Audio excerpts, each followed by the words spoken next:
کچھ کھلاڑی ایسے ہوتے ہیں جو کھیل سے بڑے ہو جاتے ہیں. ان کا نام صرف اسکور بورڈ پر نہیں رہتا، وہ تاریخ کا حصہ بن جاتے ہیں.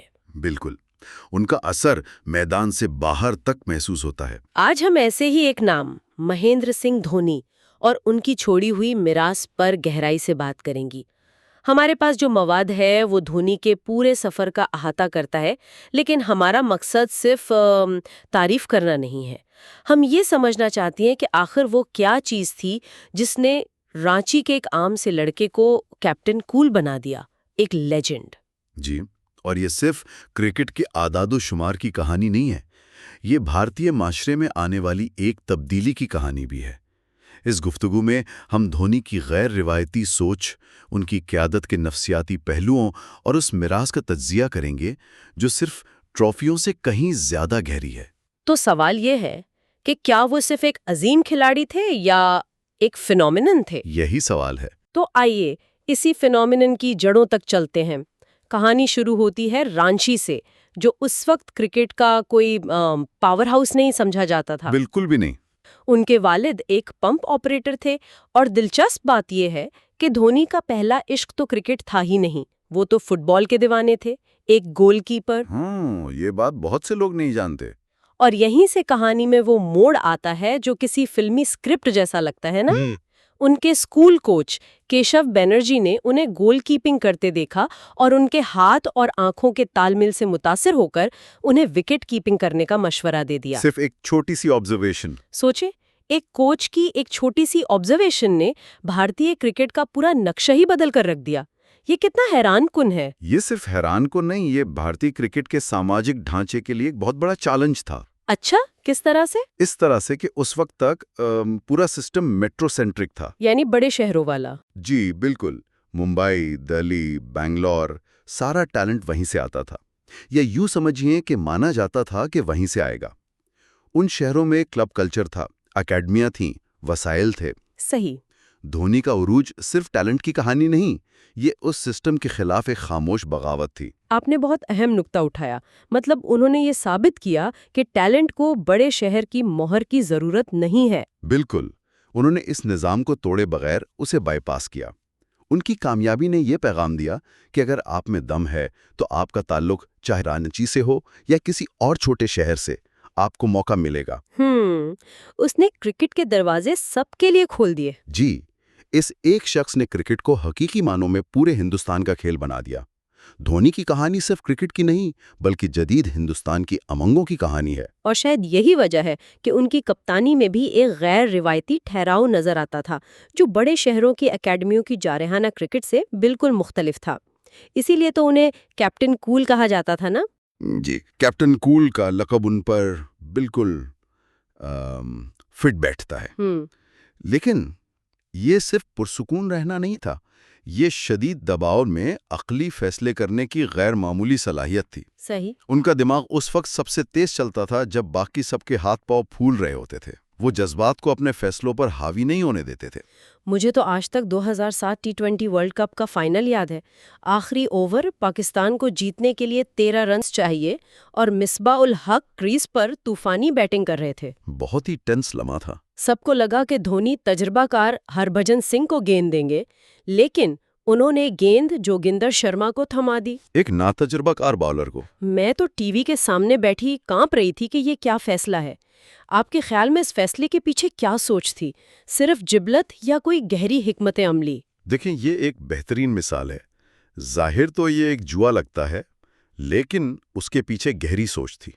دھونی نے دیکھا کہ مصباح تیز گیند بازوں کو آسانی سے کھیل رہے ہیں، جبکہ اسپنر ہربھجن کے اوور میں بھی انہوں نے چھکا لگایا تھا.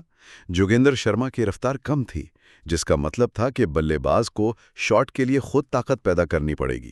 اچھا، یہ نکتہ ہے. اور دوسرا، دھونی نے شاید یہ بھی سوچا ہو کہ مصباح ایک ناتجربہ کار گیند باز کے خلاف زیادہ پراعتماد ہو کر غلطی کر سکتے ہیں. واہ! تو یہ صرف جبلت نہیں تھی، یہ مخالف کھلاڑی کی نفسیات کو پڑھنے اور کمزور پہلو پر وار کرنے کی حکمت عملی تھی. اور پھر 2011 ورلڈ کپ کا فائنل، جب ٹیم دباؤ میں تھی تو انہوں نے فارم میں چل رہے یوراج سنگھ سے پہلے خود کو پروموٹ کیا. جی، وہ تو خالصتاً ذمہ داری لینے والی بات تھی. بالکل. وہ جانتے تھے کہ سری لنکا کے اسپنر مرلی دھرن کو کھیلنے کے لیے ایک دائیں ہاتھ کے بلے باز کی ضرورت ہے جو اسپن کو اچھا کھیلتا ہو، اور انہوں نے نہ صرف خود کو بھیجا بلکہ آخر تک کھڑے رہ کر وہ تاریخی چھکا لگا کر میچ جتوایا۔ یہی ایک لیڈر کی نشانی ہے، وہ سامنے سے قیادت کرتے تھے۔ لیکن یہاں ایک بات اور بھی اہم ہے، کیا یہ کیپٹن کول کا انداز ہمیشہ کام کرتا؟ مطلب؟ خاص طور پر ٹیسٹ کرکٹ میں، جہاں بعض اوقات ان کی کپتانی پر سوالات اٹھائے گئے، خاص طور پر بیرون ملک۔ ہاں، یہ ایک اہم سوال ہے۔ ٹیسٹ میں ان کا ریکارڈ، خاص کر انگلینڈ اور آسٹریلیا میں، اتنا شاندار نہیں تھا۔ کچھ ناقدین کا کہنا تھا کہ ان کا دفاعی انداز ٹیسٹ کرکٹ میں ٹیم کو نقصان پہنچاتا تھا۔ اور یہ ایک جائز تنقید ہے۔ ان کا طریقہ محدود اوورز کی کرکٹ کے لیے انقلابی تھا، جہاں میچ کے نازک لمحات میں ٹھنڈے دماغ کی ضرورت ہوتی ہے۔ اور ٹیسٹ کرکٹ ایک الگ کھیل ہے۔ جی بالکل، وہاں آپ کو کبھی کبھی میچ کو اپنی طرف کھینچنا پڑتا ہے۔ شاید ان کا فطری انداز ٹیسٹ کرکٹ کی طویل اور صبر آزما جنگ کے لیے ہمیشہ موزوں نہیں تھا۔ لیکن اس سے ان کی محدود اوورز کی کپتانی کی عظمت کم نہیں ہوتی۔ بالکل نہیں، وہ جانتے تھے کہ ان کی طاقت کیا ہے اور انہوں نے اسے کمال تک پہنچایا۔ اچھا، کپتانی سے ہٹ کر بطور بلے باز ان کی پہچان ایک فنشر کے طور پر بنی۔ انہوں نے تو جیسے اس کردار کو عصر نو ایجاد کیا۔ جی ہاں، فنشر کا کردار ان سے پہلے بھی تھا، لیکن دھونی نے اسے ایک آرٹ بنا دیا۔ مجھے یاد ہے کئی میچز ایسے تھے جہاں آخری چند اوورز میں 40-50 رنز درکار ہوتے تھے اور سب امید ہار چکے ہوتے تھے۔ لیکن اگر دھونی کریز پر ہیں تو امید باقی رہتی تھی۔ بالکل۔ ان کا طریقہ کار بہت دلچسپ تھا۔ وہ شروع میں خطرہ مول نہیں لیتے تھے۔ وہ سنگلز اور ڈبلز پر انحصار کرتے تھے، میچ کو گہرائی میں لے جاتے تھے اور رن ریٹ کو قابو میں رکھتے تھے۔ یعنی یہ طرح کو نفسیاتی کھیل تھا۔ بالکل، وہ دباؤ کو جذب کرتے تھے اور پھر اسے مخالف ٹیم پر منتقل کر دیتے تھے۔ آخری 2-3 اوورز میں جب گیند باز سب سے زیادہ دباؤ میں ہوتا تھا تب وہ حملہ کرتے تھے۔ وہ جانتے تھے کہ کس کو نشانہ بنانا ہے۔ جی۔ اور پھر ان کا وہ مشہور ہیلی کاپٹر شاٹ، وہ تو جیسے یارکر کا توڑ تھا۔ اس شاٹ کی تو کیا ہی بات ہے۔ کہا جاتا ہے کہ یہ انہوں نے اپنے بچپن کے دوست سے ٹینس بال کرکٹ کھیلتے ہوئے سیکھا تھا۔ جی، سنتوش لال سے۔ یہ بات ان کے غیر روایتی انداز کو اور بھی واضح کرتی ہے نا۔ کوچنگ کی کتابوں میں ایسا کوئی شاٹ نہیں ملے گا۔ کہیں نہیں ملے گا۔ یہی تو ان کی خوبصورتی تھی۔ ہیلی کاپٹر شاٹ صرف ایک دلکش اسٹروک نہیں تھا، یہ ایک مسئلے کا حل تھا۔ کس مسئلے کا؟ دیکھیں، تیز گیند بازوں کے لیے یارکر آخری اوورز کا سب سے مہلک ہتھیار ہوتا ہے۔ صحیح۔ بلے باز اس پر یا تو ایک رن بنا پاتا ہے یا آؤٹ ہو جاتا ہے۔ دھونی نے اس ہتھیار کو ناکارہ بنا دیا اور اسی گیند پر چھکا لگانے کا طریقہ ایجاد کر لیا۔ یعنی ٹیلنٹ، طاقت اور ذہانت کا بہترین امتزاج۔ بالکل۔ اور ان کی وکٹ کیپنگ کو بھی نہیں بھولنا چاہیے۔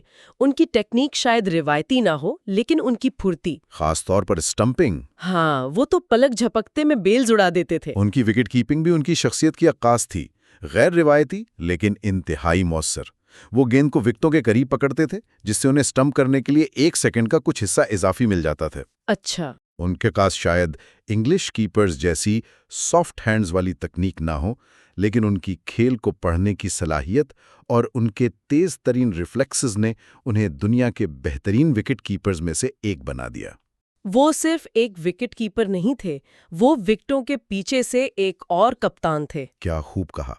تو جب ہم ان سب چیزوں کو اکٹھا کرتی ہیں، ان کا پس منظر، ان کی کپتانی، ان کی فنشنگ، ان کی وکٹ کیپنگ، تو ان کی میراث کی تصویر واضح ہوتی ہے، اور یہ تصویر ٹرافیوں سے بھری ہوئی ہے۔ وہ تاریخ کے واحد کپتان ہیں جنہوں نے ICC کی 3 بڑی ٹرافیاں جیتی ہیں۔ جی، 2007 کا ورلڈ T20، 2011 کا کرکٹ ورلڈ کپ اور 2013 کی چیمپئنز ٹرافی۔ یہ ایک ایسا کارنامہ ہے جس کا کوئی تصور بھی نہیں کر سکتا تھا۔ اور یہ ٹرافیاں ان کی کامیابی کا ثبوت ہیں، لیکن ان کی میراث ان سے کہیں بڑی ہے۔ انہوں نے بھارتی کرکٹ میں 3 کرداروں کی نئی تعریف کی۔ پہلا، وکٹ کیپر بلے باز کا کردار۔ صحیح۔ ان سے پہلے وکٹ کیپر کو صرف ایک ماہر سمجھا جاتا تھا جو تھوڑی بہت بیٹنگ کر لے۔